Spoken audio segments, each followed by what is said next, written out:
Now, the saga continues. Zimbabwe president, he's talking about the people. Why the people now? Okay, like the same people, the austerity people. I don't know what austerity did, how the people suffered. We see the coup tanks. We see continuing things. What is happening in the nation of Zimbabwe, ladies and gentlemen? And who are the people? What is the problem here? Chichaneta. CHIWENGA is in India and China. Is something about to happen when he returns? Imo succession imo political party. And under my election, pangpana ndio pangpana asingadiwe chichi kuitika right about now. Ladies and gentlemen, are people allowed to be making an agreement yenyika in a democracy private political party about my nation of which they are servant? Just because a person is a president or a vice president, are they allowed to be treasonous, not to perform their duty? Ladies and gentlemen, yes, sir, we're talking about what is happening in the nation of Zimbabwe right about now. Number one, something is happening, fellow Zimbabweans. Number two, we are not going back to 2000. To the year 2000, we're not going back to 2007, 2008. We're not going back to the year 2000. And 2016 there, 2016. It's now even new more decades. Since the year 2000, the formation of the MDC, it's been 25 years right about now. Pakatozvarwa mwana. Kana akaita mwana ane mwana. Atoni mwana ane mwana ane mwana. For 25 years. Kune mark to the ama 2K. Ladies and gentlemen. Now, who is these people? Yes, remember, Seveka Sukwere is not in Zimbabwe. Come oil. A person who is identified by Mugabe. Actually, Mwana Chikoro. Mugabe is a conscious and a person. Madezi aya yekuti mapresident anga acharema. I remember madezi anga vice president anga ari Nkomo naMuzenda. Tangozeti kuna Nkomo naMuzenda tingoona kana panews. Automuzita ntane zvichi. Uya anonzi president anonzi zvichi. Automuzita kunyika kune ma-election. Even inini as a child pandenge chigoona chiva matekero charo wachete nevakomana chi. Wachita marare madezi anosangana matombo pamaraini pangu panapa. Pasati pane ma-infill. Those days, I'm just watching. Madezi ainetsa ndichimbetu. Just after time tapera nechiwire mukondombera chichi. This song Thomas Mapfumo EDC. Things like that. We're talking about before the days Thomas Mapfumo azotiza kuenda kwa America achida kurewa nezanu PF. Same ghetto behavior inoitwa nemboko dzepanext pangu apo. So in this Thomas Mapfumo, respect kuna Thomas Mapfumo. So those are the things that happen, ladies and gentlemen. People are actually murdered. Who murdered Itai Damara? Who is he? Personally, I only know of him after he's murdered. We go kuma Vukuku, kwa Scott Takpanya, kwa Mamunyamakanga, who is murdered. What were they doing when they were murdered? Papa in the election gap. Kunozo bita Scott Takpanya. Is it Scott Takpanya a millionaire? Or murder munita ite MP? So the video is there. The murder is there clearly. The murderer is there clearly. So our nation is failing.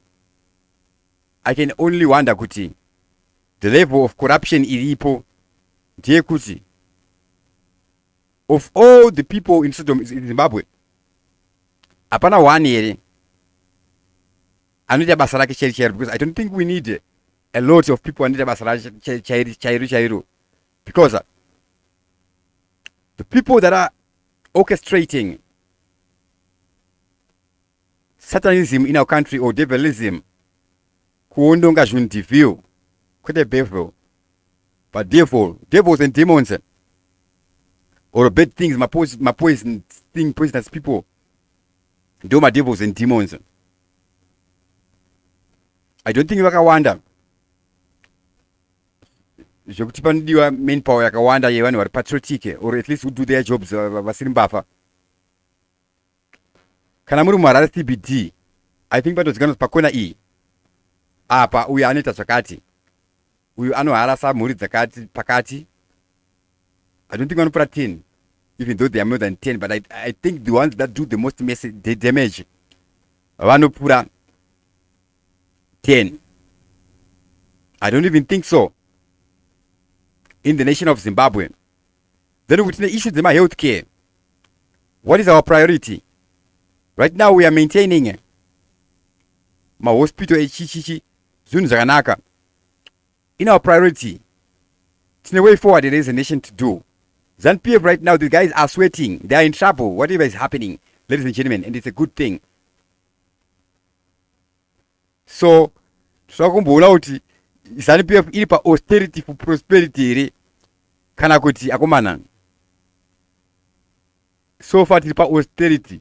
Munofunga tinokubvumira kuti 2030 ipere futi kuti ti azvipe zvakaitika izvozvo. You are not allowed. Number 0, by the oath of office you swear to save the constitution of Zimbabwe. In a term, you cannot amend an oath you made as a president. Emerson Mnangagwa, it's impossible for you 2028. Nema lawyer enyu ma legal ana china masa chichi. You can't. ZANU-PF activists pushes Mnangagwa term extension to 2030. What are they doing? We don't even read the article. They are doing. This is called lobbying. I mean, academics, whatever the political science, I mean, whatever it is, lobbying. Remember, we have education. So, some people who seek to develop community, they create academic things. I mean, lobbying, they cannot cheat. But they'll be doing according to a path. But that path is not the only path, it's the academic path. You can find at law with procedural law, which may actually be illegal or not substantial. Right about now, we see they're talking about the people. We're continuing to see what they're saying about the people. Ladies and gentlemen, the people we tikaona picture ya CHIWENGA asipo paside pa MNANGAGWA takuto create nyaya. We are not creating useless misinformation. No. Takaona makasa mtemo munyowani pana pa YouTube. You have no right to be controlling that platform. It's the peer to peer. Manzwere varukutunga. I'm glad we still have our nation.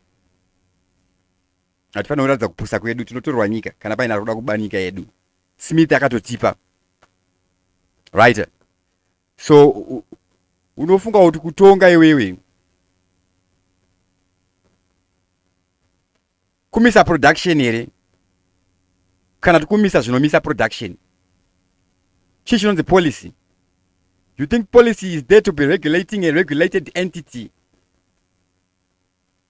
to be regulating a jurisdictional person here? Is there for state security, is there for finance. We would in a city where we have citizens, with our mining dynasties here with our chiefs. But right now we are using a bicameral parliament. Yatani ma chief yedu ni ma senator. Yekuti, when we want to pass a 5-year bill or an illegal law, my state choose that. I'm not using for what? They are all illegal. Because the people who vote for them, term can get expire after 5 years. But whatever ministry, whatever it is running, PEMSEC wake, job description yake ino tichiyi, code of conduct and ethics yake ino tichiyi, anofana ngari munane unu wakaita sei, right? Atikuda kutsaka ma loophole ekufunga kuti you can justify an evil, either uridofu kana kuti you are cooking it. Personally, I don't think you are cooking it. There are those who try to be cooking it. Corruption in Zimbabwe begins in 1997. We are about quite actually Willowgate, motor scandal. Before, tachitengesera masantana, nima depreciation, the prices. Right about now, takutuna ishi, taivunduka zvinhu zvimamota zvakachipa izvi manyowani. Takutotengera mazita rapi zvimamotikari, takutotenga soja zvimamotikari, takutomaintaina mahospitari. Maybe just because the Zimbabwean diaspora has spoken. Now you, as a ruling party, yes, and PF, I'm not talking to Kunamataga, Anuska, Arasa Masero Gonogu. Variko. Last time I go to Maseo, dog put them I'm not a member of NPF. I have too much pride to be I can start my own party or be a stakeholder. To not vote it out. Rimwe Simonu. Semuna 2000 amena kumba kuyimbuma MDC mimi. Itusapota kumba kwedu. Sinotona kansela wedu MDC, the best kansela ever. Mwe plus wanga ali chikuku. Mukato musunga bijana ndangozisiya chete. Enda sikuda marwe emurani muno mukuti mutange kuditera mchinditoma midaura yawo nezanupf. Ina ndi Thomas Mapfumo. And Thomas Mapfumo zvekuti munozofamba muchiti Thomas Mapfumo kuti malight kwenyu loitering, you have always been there. Don't worry, you have no power, you can't do anything, you can't create any new satanism. I'm not Thomas Mapfumo. No. I'm not mdara uri pamtukudzi anozopapa tangira yoti neria usaore mwari anewe. No. I am not that. Yes, I'm same Tukudzi, yes. Same Tukudzi, and I would have because I didn't have Bonam Gabi. He was made that. I'm open tracking. Then I didn't know.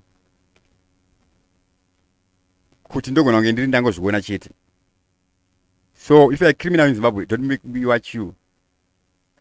Don't know Tingisa.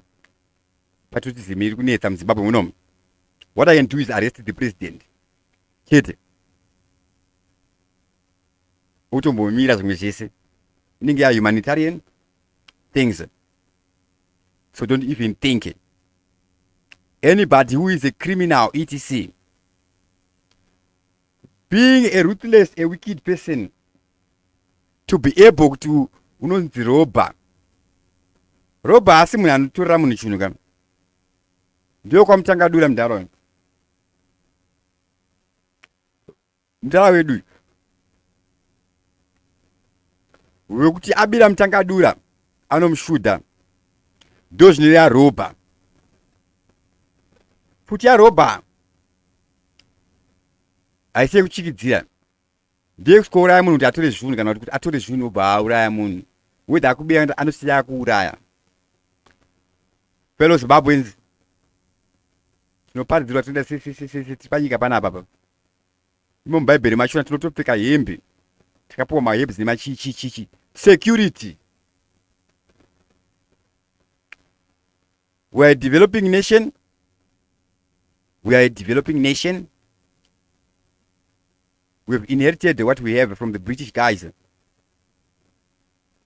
Chukupesa papa nema British. Tine corruption. Tine human rights abuses. Tine national pride abuses. Yema activism anokwanisa kuno protecta. Asina mbobira abduct kwa. Ubano mangara. And they take it serious. Watch when Donald Trump is discussing about Malema na Ramaphosa, South Africa.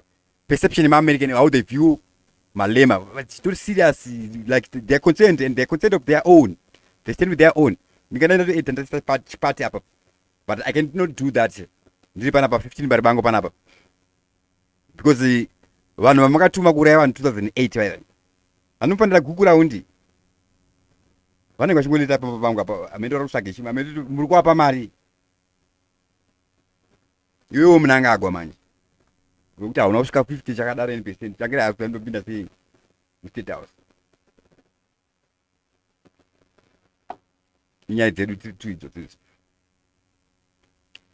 Not because I fear you. I'm not an irresponsible person. I'm here to be putting you to book. And Edgar, Saga Baba, ndanchikumbira kuve productive munyika muno ndoita sei ndanchikumbira kurima mumunda mangu handikutamba hapana anorambidzwa fellow Zimbabweans. We are people who is stopping us. So when these guys are talking about the people and they are maintaining things like that, Madara, what is the problem? Around 2006, 7, 8, tichina gona aprinda mari kusvika aprinda mari ahiro mari yanga yaburaiwa neDRC. Amene DRC mama ine dari kupinza mari iri tikuchine hondo. God be with those people, Madizana Banyamulenge, things like that. We stand with any our African brothers in war that this is us. Zimbabwe best ground force military, best air force military. Yekuti kumoza pipeline yakanetsa ingetatengwa natagirei akangona chinhu kandichitenge. Any Zimbabwean can do anything. We can have rails. We should not be afraid of vanhu vari temporary anongoya over electwa just because iwe uri ZANU-PF iwe maminister ako but atisina anazobwana Timothy Stamps. You have to maintain kune vanhu vachona vaka electwa vane zvivindi zvekupinda mupolitics. Kupinda politics inozvivindika because munhu anofunga kuti akaudza munhu kuti atumwa neZANU-PF kuzokuuraya anobvunza kundiuraya. Same applies we see in case yaMary CHIWENGA. I'm not saying if that happened according to the case, to my files, my court papers, my study papers. Pane and witness a doctor actually. That one a man nani. So when I was fungi because I fungi kufunga. And I shouldn't be saying those things is irresponsible things because nenda equipa any evil person with a new statement, but I don't worry about that. They cannot think of a new statement. Zvokuitika iko kuna Mary CHIWENGA. Mary CHIWENGA atenga tuma assets kwake South Africa murume ari kurwara ari content. Takaita malaria drama muno. The same person amfurira ndiye anomufumura. Right now she is sick. Ne whatever pamwe nemusoro wake nestress yake. Ndiangari mukadzi wemurume wake ende ati harambi kumove on. Munhu wepublic anofanira put on an image. So we have our national mothers from MNANGAGWA. Itovhotera president first lady. First lady hapana kutomboti impressa. Nikuda kuita kungosapotawo baba. Zvaunongoita kumba kwako. Same applies namai CHIWENGA. Tapura stage iyoyo maZimbabweans yekuda kushora vakadzi ava anybody vecheru hama dzedu kana whatever, especially dysfunctional society like inini munani mangu pa17 apa varoyi ava vakadzi vanozikanwa out of control ari kumaperiods chichi and they don't even exist, but right now they have reached the stage you think out they can insult or offend my own family. There's nothing insulting about my family or my Tovairichian. We are fortunate people. Things like that. Chana kwa songwa ende chetu wangochi MNANGAGWA chakati. Iwe. Lolo sunga se therapy tutangeta kuitrainer.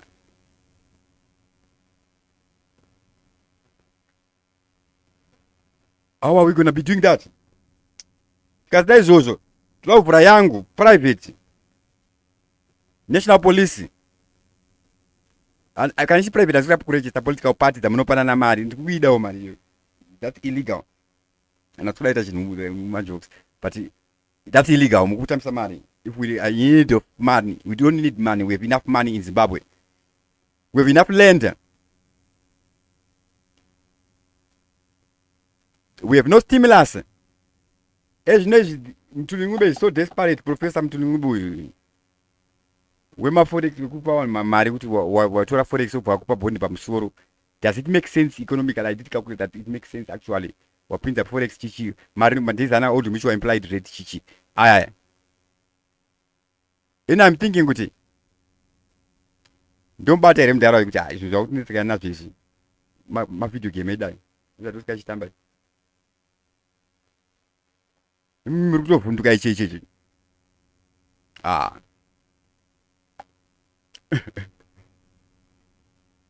ndisu ana Bill Gates achona tiri kuZimbabwe ezvino izvi tiri ngori mu3rd world nation. By now takatotangirwa nana Nigeria to bring in billions. Right about now we should be to answer them sanyatwi stadium Twitter say to the budget rakadai so we want to be making money. Twitter say my businessman mutapa fund is a good idea, but when you remain vanopinda ava ne politics very temporary. Sema Zimbabweans, we need to be able to build that fund, state fund. Zimbabweans are patriotic, which contributes to our nation. We have Zimbabweans who donate to our nation, but in business. Why can't we have that state fund where we invest in other nations? I want a good idea. Of course, Britain gave us industrialization, but now, right now, City of London, they're in the business of banking. My business are kubuda kunana Africa, it's no longer profitable, right? Why? Because we have our own. The pioneer of mobile banking, Stripe Masiwa, the biggest mobile banking anywhere in the world. Econet, wireless. The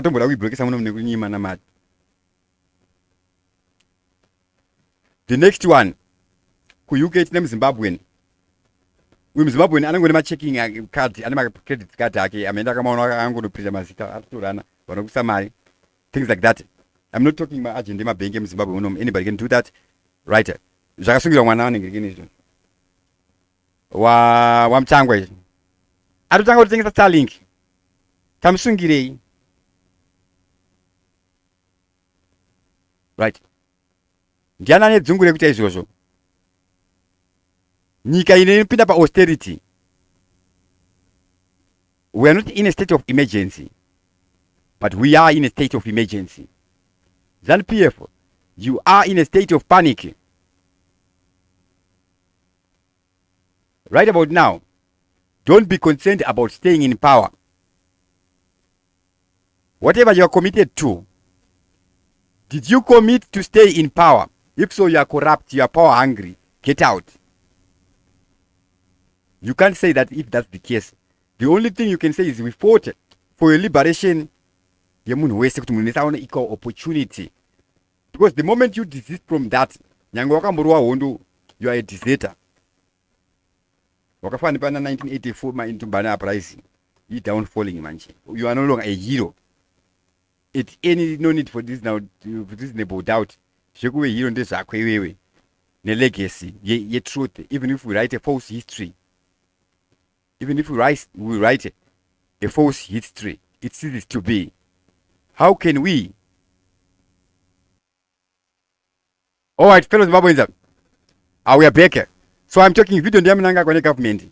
Vangu vanozongoona mungodzidza. I don't make videos dzivanhu. Wandipo pakuti asei panapa. So, network winning ndachidona. I'll see Ministry of Irresponsible for not on Starlink. Can I free somewhere? I'll write you an email. You cannot not wonder whether you like it or not. If you have an opinion, this okay. So I for Starlink in the office by use it up and do the processor panel, but we need to be doing some things about the projects or by ZBC. So I'll be writing you. Because network I cannot be starting to create a network. And no, we're not here to be doing that. No. Right now, Tane, Amazon, Econet is their own cloud. We in Malupo, I may not know. I want to Shandika. I think so. Masiva no for caching. My page and access to make internet faster.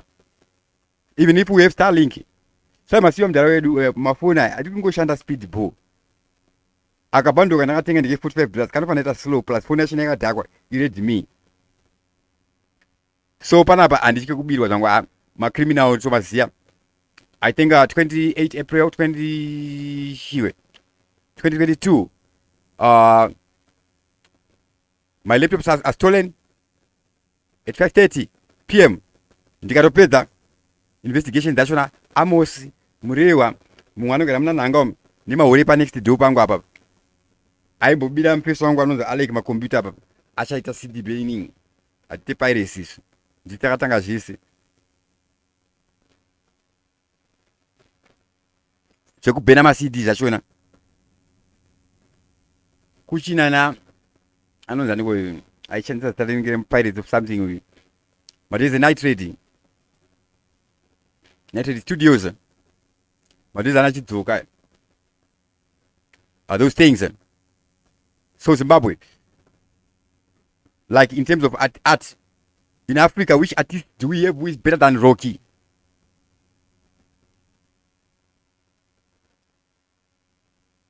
And therefore, you are concerned. So far, this is propaganda. When you're doing that, you are really shaking. You know you can get out. Not by my vote in my election. My statistics say we are not here to be doing my protest. We are unruly people. We are corrupt. A mindset of the people changes. Right now, you are surviving that just because not everybody votes. If everybody votes, Harare metropolitan shit. In terms of my numbers, place revolution of the mind yoyo. You know it can take time. Ainagana basa. Nyekuti who is posting what on social media. You as leaders, should you be concerned about Spaniards? You as mature people, who my adults, my family men, my fathers, should you be concerned? Do we have anything on social media? Chinokukanganisai. Sema leader rutungamira nyika a nation building, or maybe my minister yenyasi mapemsik as to qualified kungari ministry ya ari minister basa minister ndiri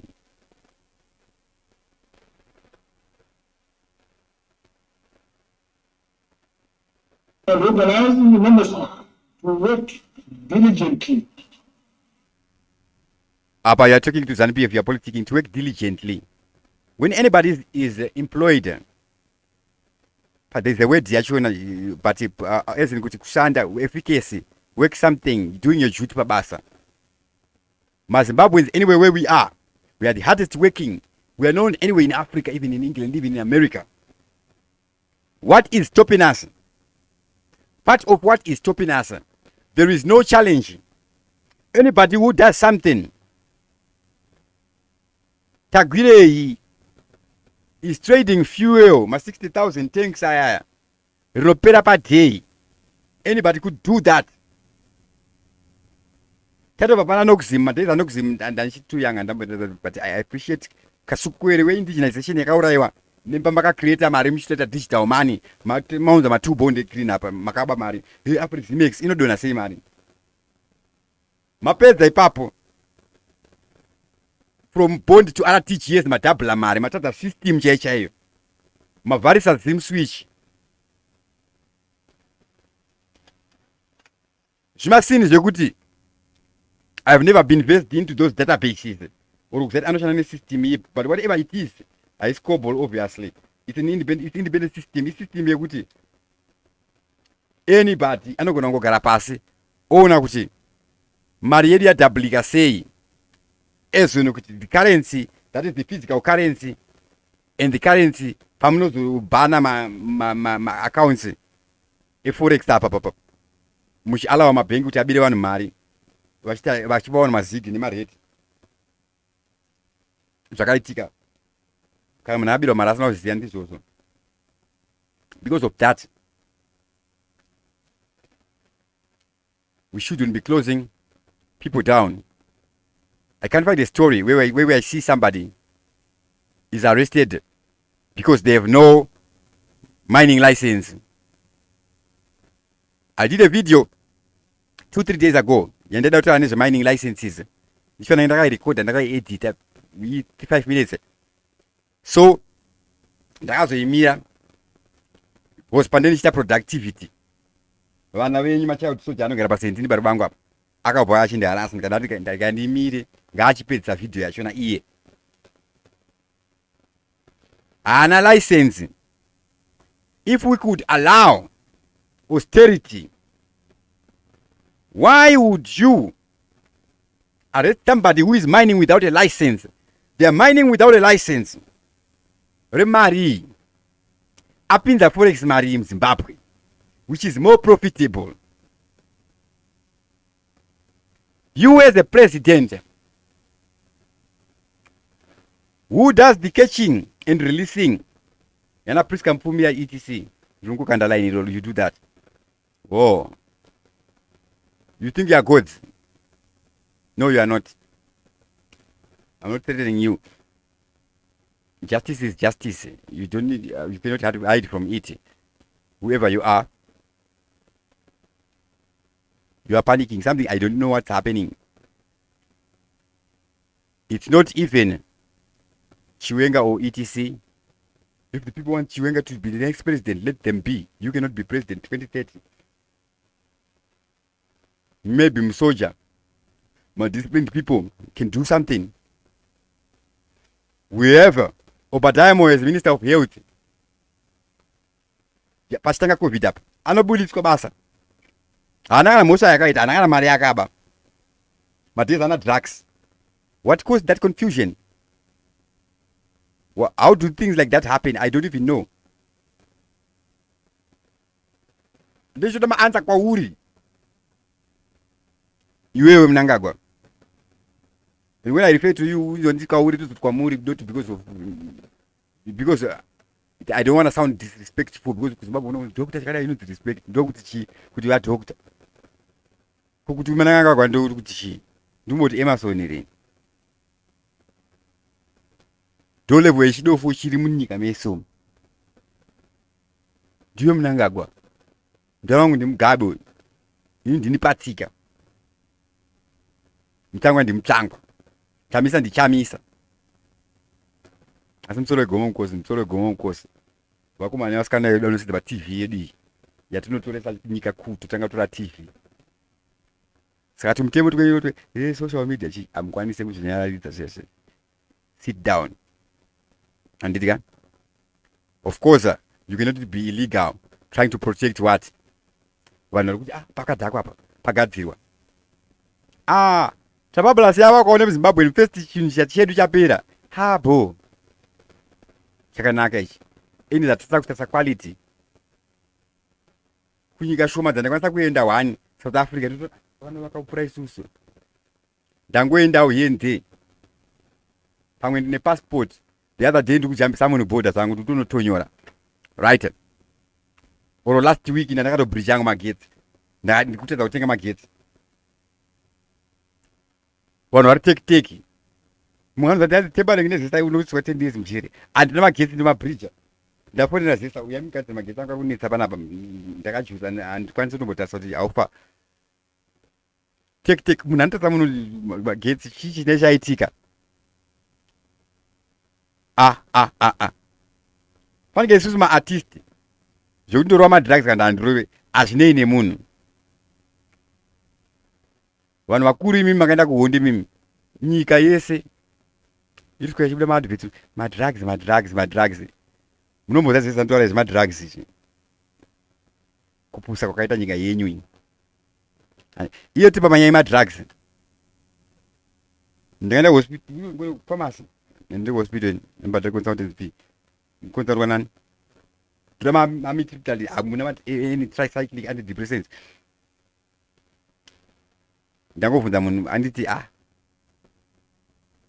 hamuna muZimbabwe mese pamwe ndoda kunyorerwa prescription napharmacist iyeye handina time yekugadzira fake prescription yangu ndongoenda kuti ndongoti prescription things like that handifunge zvinobrokesa nyika.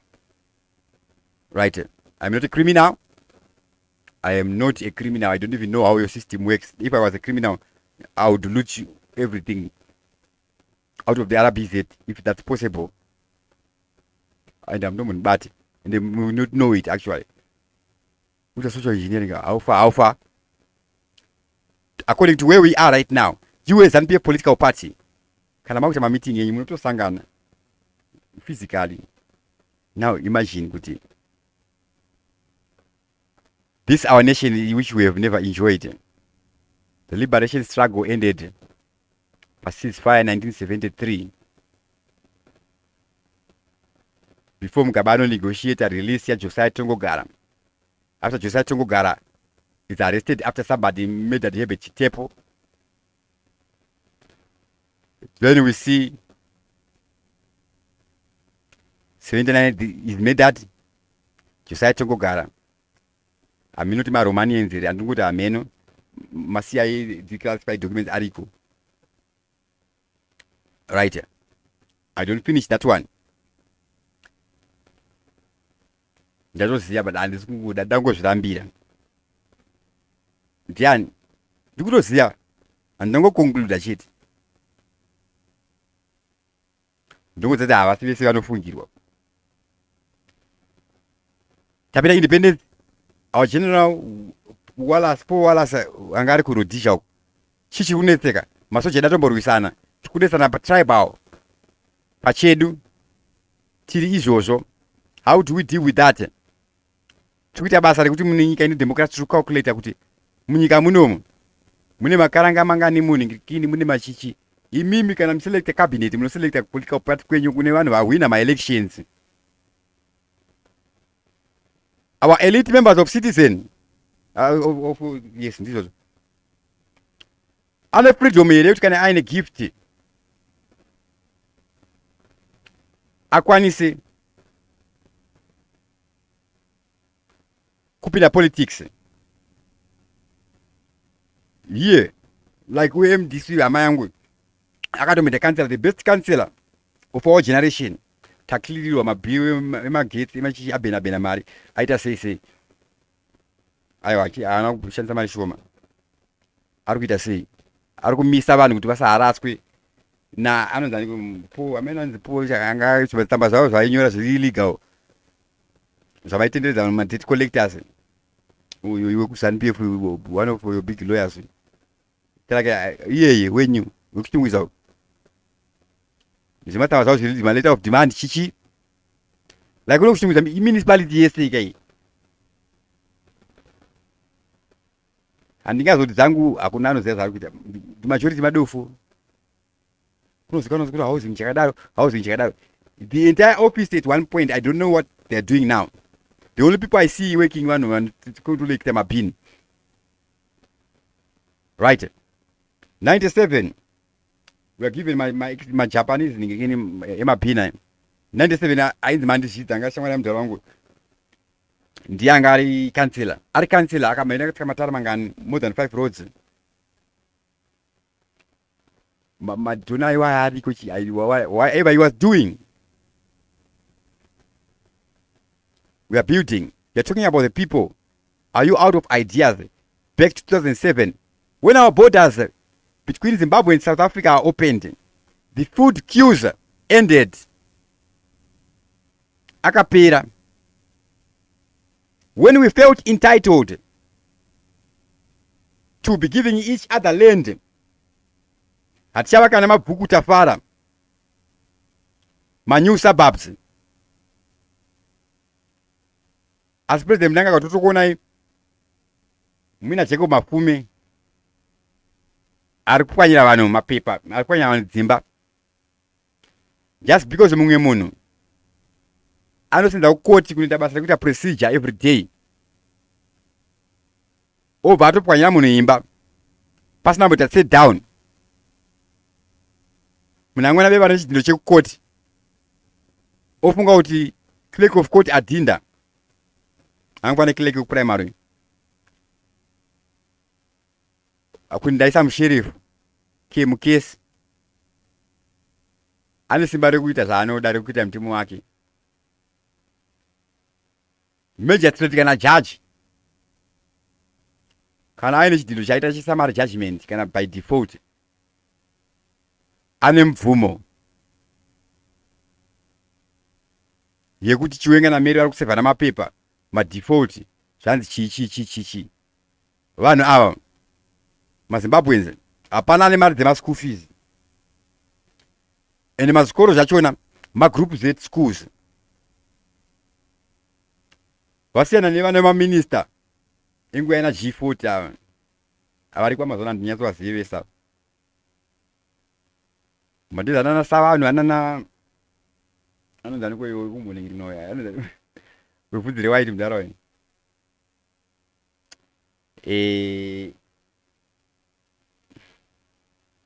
Ngaro yanzadzi yangu deliberately iyeye kana utongori MNANGAGWA kuti una video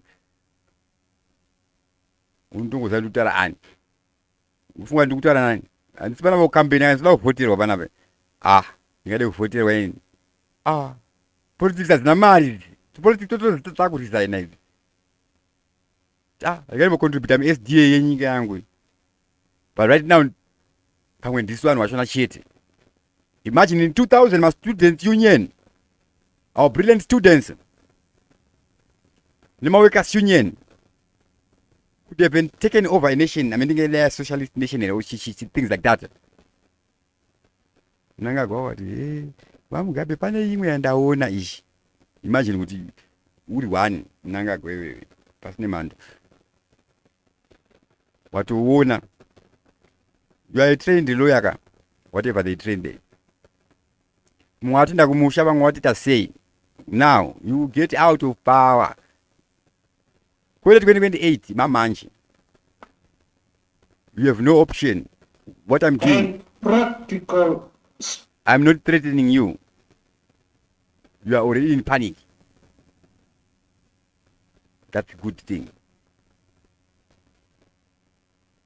So you cannot hold into this country, greater chaos because your house is not in order. Whatever is happening, one.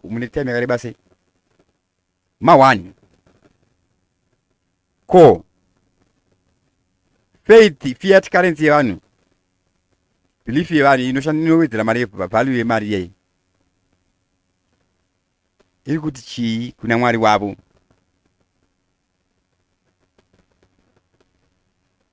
Vox per play, Vex per play, Vex day.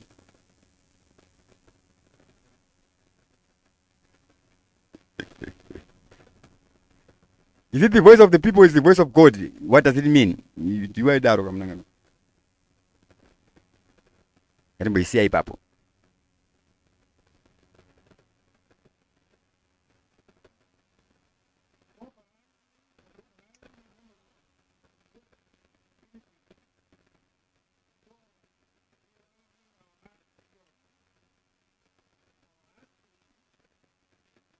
National development. Yatinopuwa national security. Ndakaona Jamwanda achiposta masoja kunge masoja anokwanisa ari danger kune vanhu. Toda musoja wangu pagedhi pangu apa anichengeta apa kana kuti pfuti yangu. Parliament yako vakuita dzuku. Gun laws. Don't have the gun, you have anything to protect iwewe. Atina ma security companies mu Zimbabwe zvinezvi. Iko bengi yarobirwa mari. Zita rapidly expanding yakwanisa kuescutawo vanhu. Things like that. Munyika medu munomu. Takaisa satellite. Ka satellite aka. Ka module. Whatever we use there. Kari kushandere ku ground station. Chingori chi wifi icho. Chinoona resolution kusvika pakati things like that. Iri kubatsire. Koma city camera yedu atina waya. Ane grid iri kwete yesesa. Mazesa yenyaya ari kupotsesa matambo aya. Emagesi ndakabridge because ndasina right yangu, the right to life, right to water, ndani makore manganisina mvura panapa.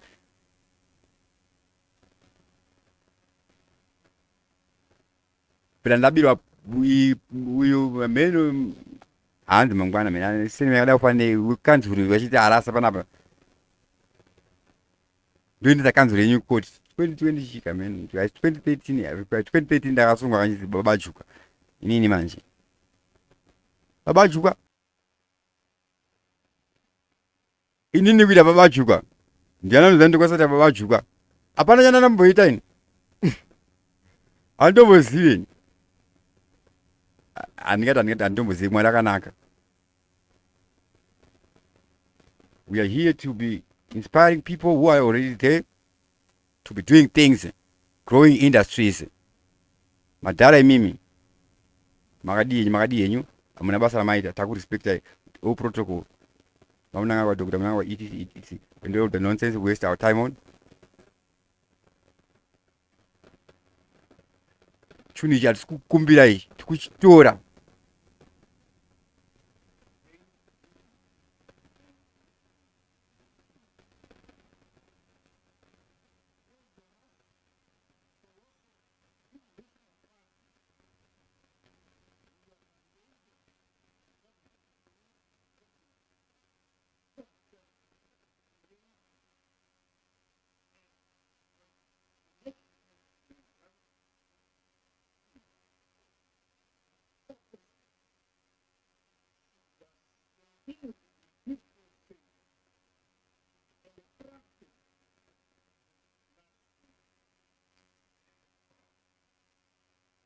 When the president speaks,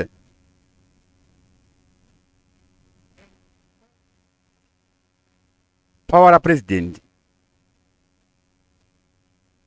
atingati inesala mtemo vanhu vakuma ofisi vanofanira kutumhanya,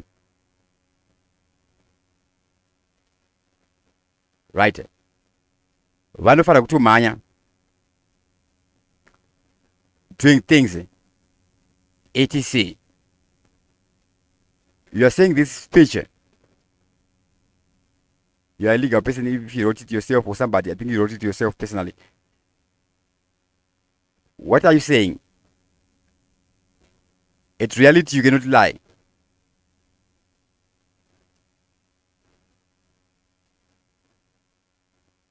From the beginning of the liberation struggle,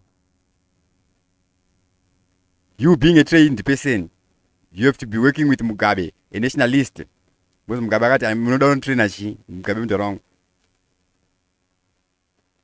And you were with him with your own type of training. You supported Chichi, etc., things like that. Emerson Mnangagwa, a person who built the security systems in Zimbabwe.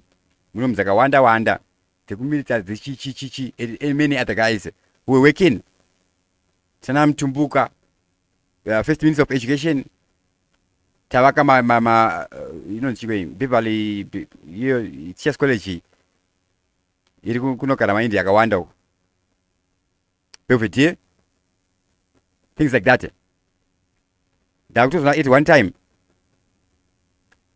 Mandina Zagwa Goma College, Chayo Kitty Gawanda, the Goma Swana. Now I could go to my teacher's college, I could supplement. Channels of supplement, I took training college with Dana. I took train one happy. Right now I'm wondering to cover one primary. When I'm calling my grade 0 is things like that. What is it? ECD1, ECD2? Mundoni minister. Munga minister nothing but the school fees, it's brilliant. But actually it's brilliant about the accident. Yes, you're talking about teaching people sciences in Shona. I should have finished writing those things. What does it mean to be in Shona? It's not translation. It cannot be translation. No. Munyika munomum. Wana wakone kurima eri uru. We have no nation building. Nation building.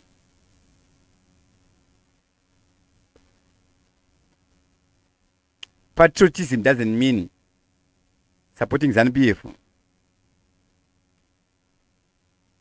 ZANU-PF inana basa. Ini basa ku ZANU-PF. Kana wa muhurumende, you are non-partisan. Non-partisan uzazvinoreva chii? Hazvirevi kuti kusapota party yako ndozvinoreva kuti unosapota maparty ese. Including inini, independent candidate wa president. Next election. Clarence Kuzaipatsika.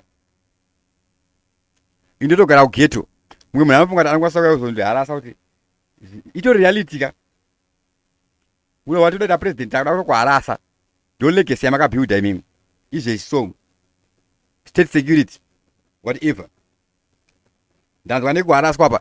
Saka ndo ndanzwa nekuenda pa-CA apa. Ndopa ndikwanisa kuenda ndiri busy. Ndotanga ndasunga police station yese. So I can write an email.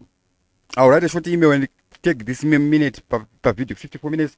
They have to be working. There are people who should be doing that. Most of those people, they're hard-working people who have been working, who have been promoted through the ranks. I'll be writing emails.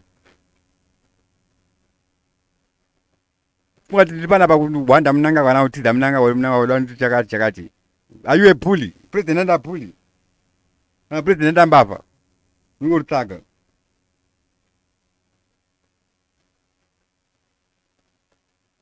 Remind dara.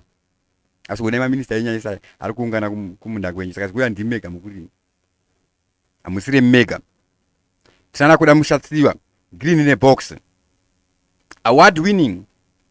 Coming from the diaspora. Patriotic Zimbabwean. Auto supporters are akwete imimi. Sky mandu yenyu here. And the supporter she is niche. Anovuzo supporter. Nyika hapana nyika. The first thing is politics. When we even go deeper, at law, in nini we set aside politics. And it's a coup d'etat. And this thing is shabangu.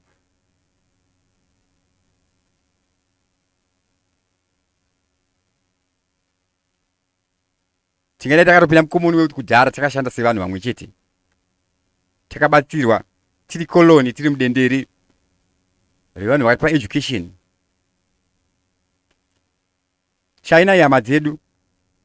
We in the same liberation struggle. How do they improve their nation? 1960 vakutarirawo shichi riu. Muno muZimbabwe even before mapolitician mambavha. Either mbavha yenepotism oro mbavha dzekumbotivhara kumboalawa muturi mnube.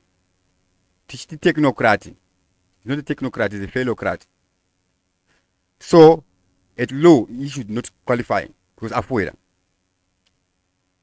A technocrat akwanisa kuti deliver because ruler kana measure 3 cm tikacheka 3 cm tikaona 4 cm afuera ngaabve idofu. Handizo here kana tudanganga yedu yakambotibatsira patiti kuchinhoi kuti ishandire mabhengi evanhu vari kuda kuuya kusaka mari vari kuda kuzoinvesta anyway. Mabhengi anobhenge nyika ina commerce. Nyika yese amusika nemafree markets mutonazo. Hatikwanise kubuilda mafranchise edu here. Order yedu register company register. It's nonsense. That one. Private business corporation. It's illegal. It's indirect, undirected. It's good to be doing. Ashina zvasingobatsira chibhebha cheshe. Zimra, you cannot claim tax. Kune munhu asitambo tsvaga mari. Uri mbavha. Atidi premeditation. Your system yako iri wrong iyoyo. Uri mbavha is illegal. The moment I bring it to your attention and you keep doing that one, failure to act. It's negligence. I mean, you know, it's treason. Treason. Hakusi kubuda uchitukira president. Like me personally, because I'm the next president. No, it's treason. It is not in political jargon or whatever. No, we're politicking. You know, we're a politician.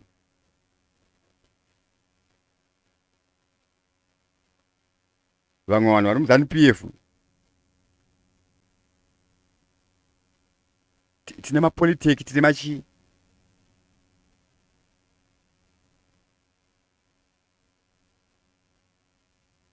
Atamtambara is launching book para Institute of Technology. Imimi mazani pepe makatarisa negotiate nchina masa. If you want to compare chokozani kupe anotora M district kuna chamisa. Vesaze sengezo chabangu wamsina kutuma uyu itiyo benefit na atamtambara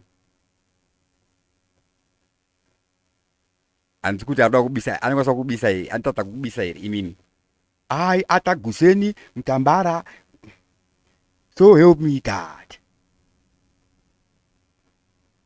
pamwe ndi Mnangagwa mumwe atunyora bhuku rechipo ndotsvaka nhamba dzake dada vanotumira PDF ana iri PDF andamare kuti titenga kana ndokutenga aira Mnangagwa ringe chidhura tungoda mabhuku isusu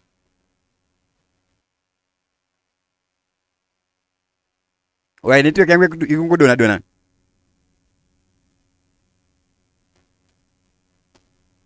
okay so I have to be soldering my cables angu kuita nyaya the interference things like that machemicals akawanda like pagate pangu apa meno rikuzura chii china ikateri china whatever chine plasmodium whatever zvaunoshandisa